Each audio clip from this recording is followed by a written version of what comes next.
Hey there, press the bell icon and never miss a video on cybersecurity and technology. नमस्कार दोस्तों, इस video में हम लोग बात करेंगे एक और टूल के बारे में जिससे हम लोग बैनर ग्रैब कर सकते हैं। ठीक है, तो यहाँ पर खोल लेते हैं अपना कमांड प्रॉम्प्ट, मतलब टर्मिनल। सॉरी, मैं अभी लिनक्स में हूँ तो मैं टर्मिनल ही बोलूंगा। ठीक है, अब हमें यहाँ पर क्या करना है, अपन को एक कमांड टाइप करना है। एक टूल हम लोग यूज करेंगे जिसका नाम है नेटकैट। तो नेटकैट यूज होता है बैनर ग्रैबिंग के लिए, और भी काफी सारे काम है इसके, सिंपल बैनर ग्रैबिंग नहीं। ठीक है, तो नेटकैट का कमांड है एनसी, सिंपल ये है एनसी। तो इसको आप क्लिक करते हो, मतलब जब एनसी लिखते हो ना तो ये कमांड लाइन एनसी की आ जाती है। उसके बाद आपको एनसी के कमांड्स लिखने पड़ेंगे।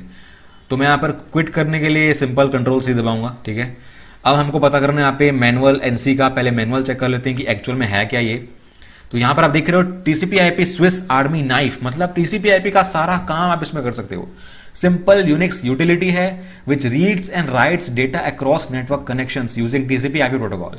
मतलब टीसीपी प्रोटोकॉल का यूज करके जो भी डेटा आपको भेजनी है किसी भी रिमोट डिवाइस पे, वो आप यहां पर भेज सकते हो, या यूडीपी भी यूज कर सकते हो। ये बेसिकली डिबगिंग एंड एक्सप्लोरेशन के लिए यूज होता है, नेटवर्क एडमिनिस्ट्रेटर्स के लिए। लेकिन पेनिट्रेशन टेस्टर्स इसको काफी यूज करते हैं कोई भी टाइप का कनेक्शन बनाने के लिए रिमोट होस्ट से, क्योंकि ये हर टाइप का बना लेता है, ऐसा इसने बोला है। ठीक है, तो उसको यूज करके देखेंगे अपन। सिंपलेस्ट यूसेज में एनसी होस्ट और पोर्ट देना है आपको, मतलब उस रिमोट सिस्टम से कनेक्शन बनाना है, टीसीपी कनेक्शन। सिंपल एनसी लिख के उसका होस्ट नेम और जिस पोर्ट से कनेक्ट होना है ऑन द गिवन पोर्ट, वो ये कनेक्ट करके दे देगा सिंपल वे में। ठीक है, और फिर जो रिस्पॉन्स आएगा वो रिस्पॉन्स यहां पर शो करेगा जो भी रिमोट होस्ट ने रिस्पॉन्स किया है। और यहां पर आपको सारा का सारा आउटपुट मिलता रहेगा जो भी रिमोट होस्ट आपको सेंड कर रहा है कमांड लाइन पे। जब तक वो कनेक्शन क्लोज नहीं हो जाता तब तक आपको सब कुछ मिलता रहेगा। तो ये अलग कैसे है, इसने यहां पर ये बोला है कि बाकी सारे जो मोस्टली एप्लीकेशंस होते हैं ना, वो शट डाउन हो जाते हैं और एग्जिट हो जाते हैं जब स्टैंडर्ड इनपुट पे एंड ऑफ फाइल हो जाता है। मतलब स्टैंडर्ड इनपुट पे एक आउटपुट आने के बाद वो खत्म हो जाते हैं। मतलब मोस्टली जो कमांड आउटपुट्स होते हैं ना, वो एक आउटपुट होने के बाद फिर एंड हो जाएंगे, वो मतलब टर्मिनेट हो जाते हैं। लेकिन ये ऐसा नहीं है, जब तक कनेक्शन बंद नहीं होता तब तक ये चलते रहेगा। तो और भी आप पढ़ सकते हो नीचे जाके, ये बहुत बड़ा सा एक इसका डिस्क्रिप्शन है। और यहाँ पर सिर्फ क्लाइंट नहीं, यहाँ पर आप नेटकैट का यूज करके अपने सिस्टम को एक सर्वर भी बना सकते हो। उसके लिए एक ऑप्शन होता है लिसन का, आपको लिसन करना है एक पर्टिकुलर पोर्ट पे, और फिर उस पोर्ट पे जो कनेक्शन भेजेगा वो आपको एक्सेप्ट करना है, वो नेटकैट आपको एक्सेप्ट कर लेगा। तो सिंपल सर्वर भी बन जाता है यहाँ पे। तो यहाँ पर इसके ऑप्शंस है, यहाँ पर धीरे धीरे करके हम लोग सारे ऑप्शंस देखेंगे जब हम लोग आगे बढ़ेंगे। लेकिन यहाँ पर बैनर ग्रैबिंग के लिए हमको कोई खास यहाँ पर ऑप्शंस यूज नहीं करने, बाद में बताऊंगा मैं अलग अलग ऑप्शंस के बारे में।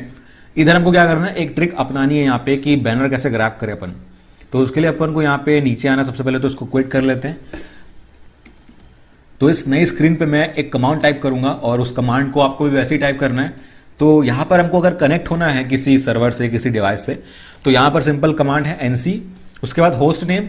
या तो आप होस्ट नेम दो या तो आप अपना आईपी एड्रेस दो जो आपका रिमोट टारगेट का है। यहां पर मैं आईपी एड्रेस दे रहा हूं अपने मेटास्प्लॉइटेबल मशीन का, क्योंकि मेरे को उसका बैनर ग्रैब करना है। ठीक है, तो मेरे मेटास्प्लॉइटेबल मशीन का आईपी में दे रहा हूं। तो अगर आपको आईपी देनी है तो आपको एक ऑप्शन टाइप करना पड़ेगा यहाँ पे -n का।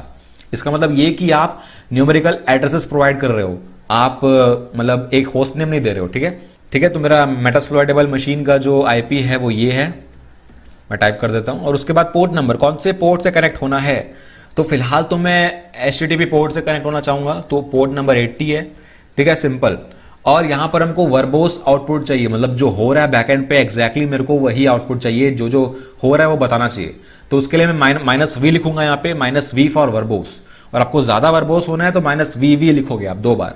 लेकिन इसका मतलब एक और ट्रिक आपको पता है कि यहां पर आप -n लिख रहे हो ना, तो इसी के अंदर आप v भी डाल दो तो दोनों काम हो जाएंगे। मतलब बार बार माइनस माइनस अलग अलग से लिखने की जरूरत नहीं है।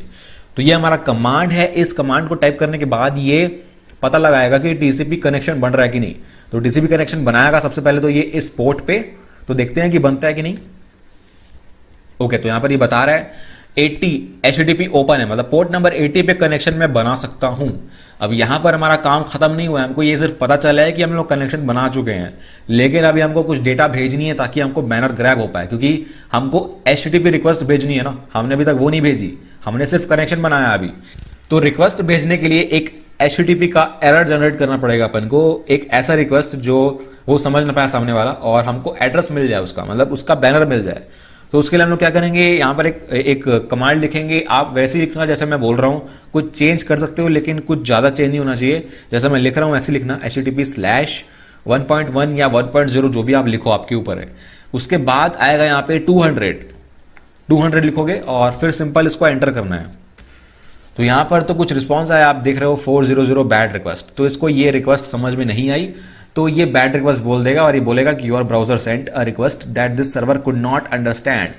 तो इसको समझ में नहीं आया लेकिन हमारा काम हो गया। क्यों, कैसे, देखो आप यहाँ पे ये है एड्रेस का जो टैग है, इसके अंदर आप हमारा बैनर देख रहे हो अपाचे 2.2.8। ये हमारा वेब टेक्नोलॉजी है जो बैकएंड पे यूज हो रहा है। ये सर्वर है, ये सर्वर यूज हो रहा है बैकएंड पे, इसका वर्जन यही है। और इसका जो होस्ट नेम है मेटास्प्लोइटेबल लोकल डोमेन, ये भी हमको बता दिया। ये DAV/2 सर्वर यूज कर रहा है, ये टाइप है, ठीक है। Ubuntu देखो, OS भी मिल गया अपन को, OS भी मिल गया, OS फिंगरप्रिंटिंग भी हो गई। तो ये तो मतलब मेटास्प्लोइटेबल में कुछ ऐसा कॉन्फ़िगरेशन है जैसे सब कुछ मिल रहा है, लेकिन फिर भी काफी कुछ इंफॉर्मेशन मिल जाती है अपन को। तो ऐसे करके आप बैनर ग्रैब कर सकते हो। यहाँ पर मैंने मेटास्प्लोइटेबल पे किया है लेकिन आप कहीं भी रिमोट सर्वर पर कर सकते हो। अगर आप डोमेन टाइप करते हो, IP लिखते हो, कोई फर्क नहीं पड़ता, आप बस ऑप्शन दे देना उसके लिए। तो ऐसे करके पोर्ट नंबर 80 पे बैनर ग्रैब किया जाता है। अगर आप चाहते हो तो SSH का, FTP का, सबका बैनर ग्रैब कर सकते हैं। जैसे मैं फॉर एग्जांपल बोलता हूँ पोर्ट नंबर 22, इसका बैनर चाहिए मेरे को, मतलब SSH का कौन सा वर्जन है, कौन सा टाइप है, वो कौन सा यूज कर रहा है, तो उसको पता करना है। तो यहाँ पर सिंपल आप दिख रहे हैं, सिंपल 22 टाइप करने से यहाँ पर मिल जा रहा है। SSH 2.0 ओपन SSH यूज कर रहा है 4.7 P1 Debian Ubuntu के लिए। तो ये है SSH का बैनर। और फिर अगर FTP का चाहिए तो पोर्ट नंबर 21, ये FTP का VS FTPD यूज कर रहा है 2.3.4 वर्जन का। तो इनमें से वर्जन कौन कौन से वल्नरेबल हैं, किसके लिए एक्सप्लॉइट अवेलेबल है, वो आपके ऊपर है फाइंड करना। वो हाँ आगे देखेंगे अपन कैसे करते हैं। लेकिन सिंपली ऐसे बैनर ग्रैब किए जाते हैं नेटकैट टूल से। काफी पावरफुल टूल है यार, आप देख ही रहे हो, हर पोर्ट में बैनर ग्रैब कर सकते हो आप। अगर आप ब्राउजर से करते तो सिर्फ HTTP का बैनर ग्रैब होता, लेकिन यहाँ पे काफी कुछ है। तो ये ऐसे किया जाता है, ऐसे करके आप कर सकते हो। तो यही था इस वीडियो में, बस नेक्स्ट वीडियो के लिए देखते रहिए, सीखते रहिए और गुड बाय।